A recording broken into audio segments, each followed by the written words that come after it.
السلام علیکم ورحمۃ اللہ وبرکاتہ۔ بسم اللہ الرحمن الرحیم۔ الحمد للہ رب العالمین وبہ نستعین والصلاة والسلام علی رسولہ الکریم وعلی آلہ وصحبہ اجمعین،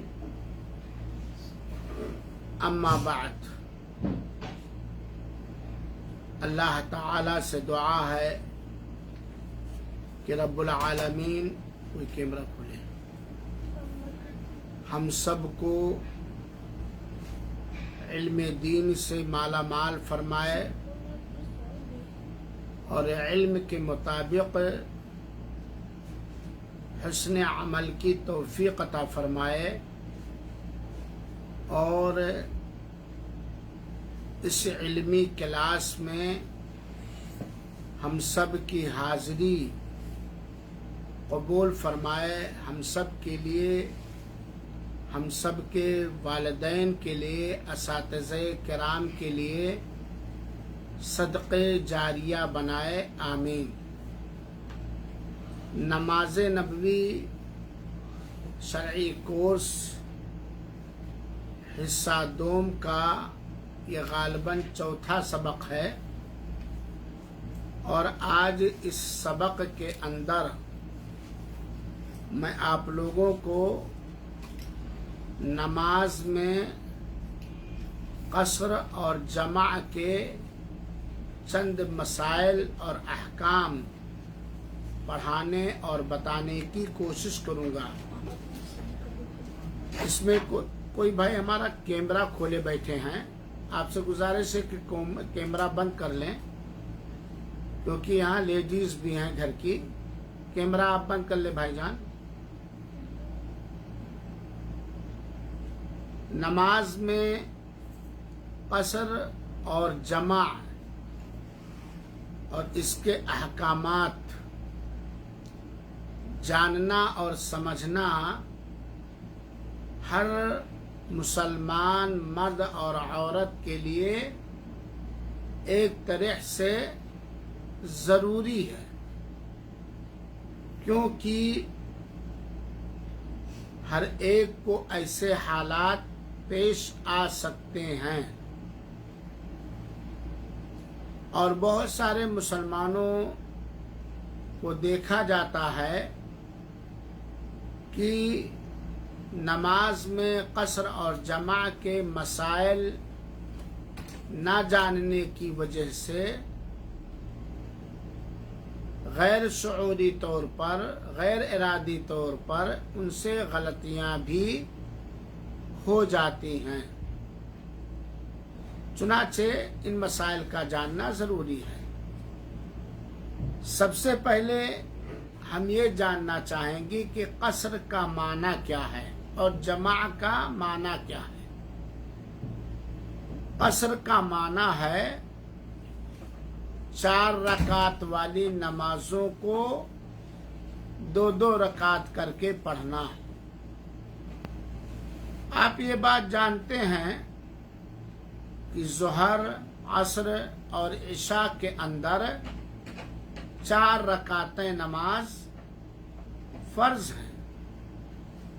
چنانچہ اگر قصر کرنے والی صورتحال پیش آ جائے تو ان نمازوں کو 4 کے بجائے صرف 2 رکعت پڑھ کے سلام پھیر دینے کو قصر کہتے ہیں۔ اور جمع کا معنی ہے اکٹھا کرنا، یعنی 2 نمازوں کو اکٹھا کر کے کسی ایک نماز کے وقت میں پڑھنے کو جمع کہتے ہیں۔ جیسے ظہر اور عصر، ان دونوں نمازوں کے وقتوں میں سے کسی ایک کے وقت میں ایک ساتھ پڑھنا، الگ الگ سلام سے، پہلے ظہر پڑھ لینا پھر عصر پڑھ لینا، چاہے ظہر کے وقت میں اور چاہے عصر کے وقت میں۔ ایسے مغرب اور عشاء ہے، دونوں نمازوں کو ایک ساتھ پڑھنا، چاہے مغرب کے وقت میں دونوں نماز، پہلے مغرب پھر بعد میں عشاء، اور یا عشاء کے وقت میں پہلے مغرب پھر بعد میں عشاء، اس کو جمع کہا جاتا ہے۔ اب آگے بڑھتے ہوئے ہم یہ سمجھیں کہ قصر کرنا کب جائز ہے۔ نماز میں قصر کرنا یعنی دو نمازوں 4 رکعت والی نمازوں کو 2 رکعت کر کے پڑھنا کب جائز ہے۔ قصر کرنے کے لیے صرف اور صرف خالی ایک ہی شکل ہے، ایک ہی حالت اور صورت ہے، اور وہ کیا ہے؟ کوئی بتا سکتا ہے آپ لوگوں میں سے؟ کس حالت میں قصر کریں گے؟ ہاں، کلاس میں بیٹھنے والے لوگوں بولو نا، کس حالت میں قصر کرنا چاہیے یا کریں گے؟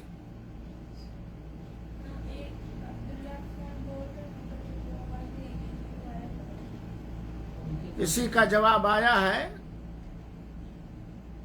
صرف ایک حالت میں، صرف ایک حالت میں قصر کرنا جائز ہے، اور وہ کون سی حالت ہے؟ سفر میں۔ اور کسی بھی حالت میں قصر کرنا جائز نہیں ہے، صرف سفر کی حالت میں۔ ابھی بتلاؤں گا کہ کتنی مسافت کی سفر ہو، تو یہ جان لیجئے قصر کی حالت ایک ہی ہے اور وہ ہے سفر۔ اس کے علاوہ کسی بھی حالت میں سفر کرنا جائز نہیں، کسی بھی حالت میں قصر کرنا جائز نہیں ہے، صرف سفر کے اندر۔ پھر دوسرا سوال اسی سے متعلق کہ سفر میں قصر کرنا افضل ہے یا پوری نماز پڑھنا افضل ہے؟ اگر احادیث مبارکہ کی روشنی میں دیکھا جائے تو اس کا جواب یہ ہے کہ حالت سفر میں قصر کرنا ہی افضل اور بہتر ہے، کیونکہ مائی عائشہ رضی اللہ تعالیٰ عنہا فرماتی ہیں کہ اللہ کے رسول اکرم صلی اللہ علیہ وسلم نے فرمایا ہے کہ جب اللہ کوئی گفٹ دے، کوئی تحفہ دے، تمہارے اوپر کوئی احسان کرے تو اس تحفے کو قبول کرو، اس احسان کو قبول کرو، اللہ اس سے خوش ہوتا ہے۔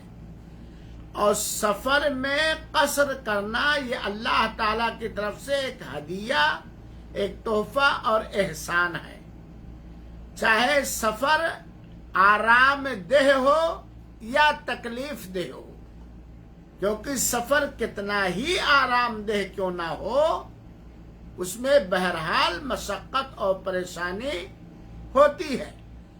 اور اگر سفر مکمل آرام دہی ہو حضر کے مانند، تب بھی ایک مومن مسلمان مرد اور عورت کو اللہ کی جانب سے دی گئی رخصت کو استعمال کرنا چاہیے، اس سے اللہ تعالی کی رضامندی اور پسندیدگی حاصل ہوگی۔